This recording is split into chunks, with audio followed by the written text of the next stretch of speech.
வணக்கம் தமிழ் வழி உறவுகளே. அனைவரும் இந்த புரட்டாசி மாத மகாலயபட்ச திதியில் காகத்துக்கு தினமும் உணவு வைங்க. முன்னோர்களுக்கு ஐயர் எல்லாரும் வச்சு தர்ப்பணம் பண்ண முடியாதவங்க காகத்துக்கு தினமும் சோறாவது வைங்க. நம்ம முன்னோர்களுடைய சாபம் நீங்கும். நம்ம தாய் வழி தந்தை வழி முன்னோர்கள், மனைவி தாய் வழி தந்தை வழி முன்னோர்களுடைய சாபம் நீக்கும். உங்களால் முடிஞ்ச கைங்கரியமாக கண்டிப்பாக இந்த தினமும் பின்பற்றுங்க. எள்ளு கலந்து வைங்க. நான்வெஜ் சாப்பாடு இந்த 15 நாளை உங்களால் முடிஞ்சால் தவிர்த்துக்கங்க.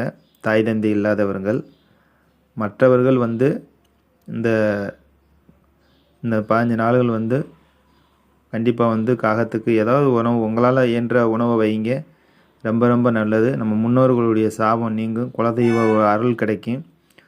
உங்களுடன் முன்னோர்கள் வழியில் காளிமுத்து.